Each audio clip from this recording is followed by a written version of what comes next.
Hello friends, movies all অ্যাবাউটে আপনাদের স্বাগত। রাজকুমার রাও অভিনীত শ্রীকান্ত মুভিটি রিলিজ করেছে আজ কিছুদিন হলো। শ্রীকান্ত বোলার লাইফ, তার স্ট্রাগল, তার অ্যাচিভমেন্ট সব কিছুই এখানে দেখানো হয়েছে। লুক অ্যান্ড ফিল ওয়াইজ মুভিটা বেশ interesting. Script and screen play ভীষণ টাইট এবং শার্প। কোথাও অবাঞ্ছিত কিচ্ছু নেই। শ্রীকান্তের লাইফের যা ঘটনা তার সব কিছুই তারা দেখিয়েছেন। কোনো এক্সট্রা আলতু ফালতু সিন দেখিয়ে মুভির রান টাইম বাড়াননি। এই মুভি আপনাকে শেষের দিকে ইমোশনাল করবে।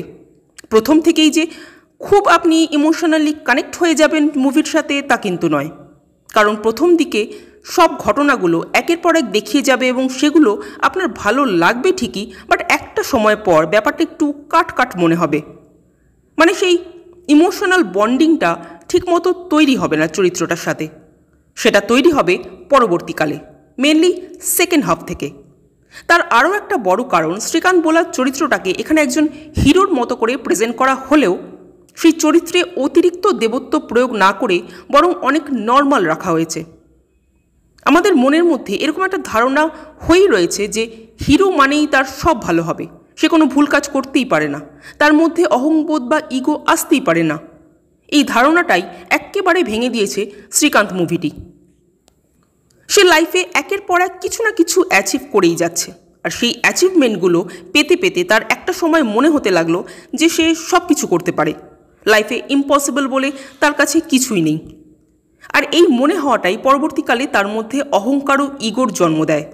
আর এখানেই এই চরিত্রটাকে অনেক বেশি মাটির কাছাকাছি মনে হয়, যা আপনাকে এই চরিত্রটার সাথে জুড়তে সাহায্য করবে। আরও একটা জিনিস যা আপনাকে এই চরিত্রটির প্রতি ভালোবাসা জাগাবে তা হলো রাজকুমার রাওয়ের অভিনয়। কি দুর্দান্ত অভিনয় করেছেন, এক কথায় অসাধারণ। ব্লাইন্ড লোকের চরিত্র তো অনেক অভিনেতাই পারফর্ম করেছেন, কিন্তু রাজকুমার রাও যেভাবে একজন অন্ধ মানুষের চরিত্র পোট্রে করলেন সেটা জাস্ট দেখবার মতো। ওনার ওভারঅল ফেশিয়াল এক্সপ্রেশন ছিল দুর্দান্ত।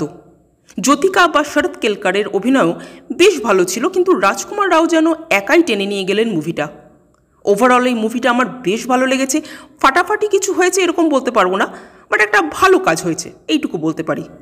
আপনারা যারা মুভিটা দেখেছেন তাদের কেমন লাগলো জানাবেন, আর আমাদের ভিডিও ভালো লেগে থাকলে প্লিজ লাইক, শেয়ার ও সাবস্ক্রাইব করতে ভুলবেন না। Thank you.